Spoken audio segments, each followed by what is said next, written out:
जो रोलोवर्स के आंकड़े हैं अगली सीरीज में, वो क्या कह रहे हैं, किस तरह के रोलोवर्स हैं? और अगर हम स्टॉक स्पेसिफिक बात करें तो कौन से ऐसे स्टॉक्स लगते हैं जहां पर ट्रेडर्स को रोलोवर कर लेने चाहिए अगली सीरीज में? हाँ, देखिए बिल्कुल ठीक कहा आपने। बैंक निफ्टी बैंकिंग स्पेस में काफ़ी अच्छा रोलओवर हमें देखने को मिल रहा है। इनफैक्ट निफ्टी में भी एक पॉजिटिव रोलओवर हम अब तक T-1 तक के डेटा यहाँ पे पॉजिटिव देखने को मिल रहे हैं। और यहाँ पे अगर रोलओवर करना है तो बैंकिंग एंड फाइनेंशियल्स को नेक्स्ट सीरीज़ के लिए रोलओवर करके चलना चाहिए। नेक्स्ट सीरीज़ में बैंक निफ्टी हमारा ये मानना है कि 44,000 से 45,000 तक के लेवल दिखा सकता है। कुछ प्राइवेट सेक्टर बैंक जहाँ पे काफ़ी अच्छा जहाँ पे डेटा काफ़ी अच्छे निकल के आ रहे हैं, उनमें से एक है आईसीआईसीआई बैंक, दूसरा है एक्सिस बैंक, साथ ही साथ एचडीएफसी बैंक। तो ये कुछ एक दिग्गज प्राइवेट सेक्टर बैंक है जहाँ पे तो एक्शन हमें देखने को मिल ही रहा है। उसके साथ साथ पीएसयू बैंकिंग स्पेस में स्टेट बैंक ऑफ इंडिया ये एक आउट परफॉर्मर साबित हो सकता है पीएसयू बैंकिंग स्पेस में से फॉर द दिसंबर सीरीज। उसके साथ साथ कैनरा बैंक और बैंक ऑफ बड़ौदा ये कुछ एक पीएसयू बैंकिंग स्पेस है, वो भी हमें पॉजिटिव लगते हैं। तो ओवरऑल फाइनेंशियल पे नजर रखनी चाहिए। एनबीएफसी स्पेस का अगर हम जिक्र करें तो L and T finance holding, Mahindra and Mahindra finance, ये कुछ एक काउंटर है जो हमें technically as well as derivative data point of view positive नजर आते हैं। तो नेक्स्ट सीरीज के लिए banking and financials outperformance दिखा सकते हैं।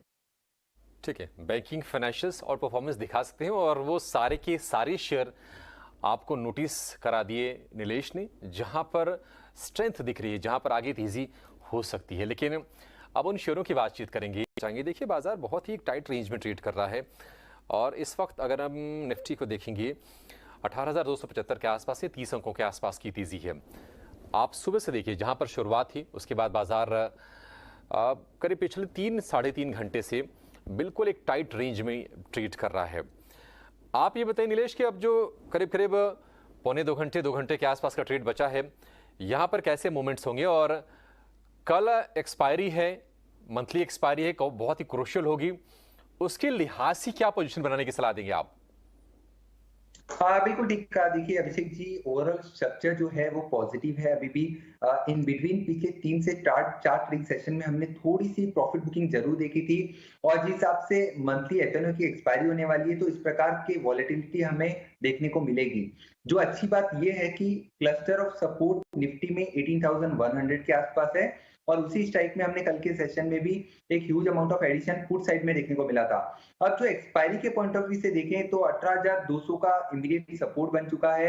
18,500 के ऊपर का मूव इमीडिएट बेसिस पे नजर नहीं आता है। एक्सपायरी कहीं न कहीं 18,300 से 18,350 के बीच में होते हुए देखने को मिल सकती है।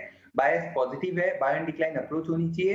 18,100 का इमीडिएट बेसिस पे अगर हम देखें तो एक स्टॉप लॉस निकल के आ रहा है, और टारगेट की बात करें तो 18,400 18,450 तक के लेवल हमें अगले सप्ताह में देखने को मिल सकते हैं। आज की जो की हाईलाइट है मार्केट के पॉइंट ऑफ व्यू से देखें तो बैंक निफ्टी में लीडरशिप आती हुई नजर आ रही है। बैंकिंग लीड कर रहा है, और ये काफी पॉजिटिव साइन है। जिस हिसाब से दिग्गज प्राइवेट सेक्टर बैंकिंग स्पेस कुछ नेम अगर हम लें तो आईसीआईसीआई बैंक, वहां पे अच्छा मोमेंटम हम एक्सपेक्ट करके चल रहे हैं। एक्सिस बैंक में फ्रेश ब्रेकआउट भी आता हुआ नजर आ रहा है, तो वो काउंटर अच्छा लग रहा है। तो बैंक निफ्टी यहाँ से 43,000 तक का मूव 1 से 2 दिन में दिखा सकता है। तो यहाँ पे भी गिरावट पे खरीदारी करने की सलाह होगी। 42,300 के नीचे का स्टॉप लॉस रखना होगा। सारे ही स्पॉट्स के लेवल्स हैं। साथ ही साथ एक और चीज हाईलाइट करना चाहूंगा, इंडिया विक्स वॉलेटिलिटी इंडेक्स लगातार एक तरफा गिरावट पिछले 2 महीनों में हमें देखने को मिली है। एकदम लोवेस्ट लेवल पर आ चुका है, 13.76 के आसपास आ चुका है। अब यहाँ से एक सपोर्ट के पास आ चुका है, तो यहाँ पे एक स्पर्ट हमें देखने को मिल सकता है। तो क्लोजली वॉच करना होगा इंडिया विक्स को। Stocks and sector specific action हमारा ये मानना है कि यहाँ से कंटिन्यू होता हुआ नजर आ सकता है। एक्सपायरी थोड़ी सी पॉजिटिव साइड में हमें स्पेन आउट होती हुई नजर आ सकती है।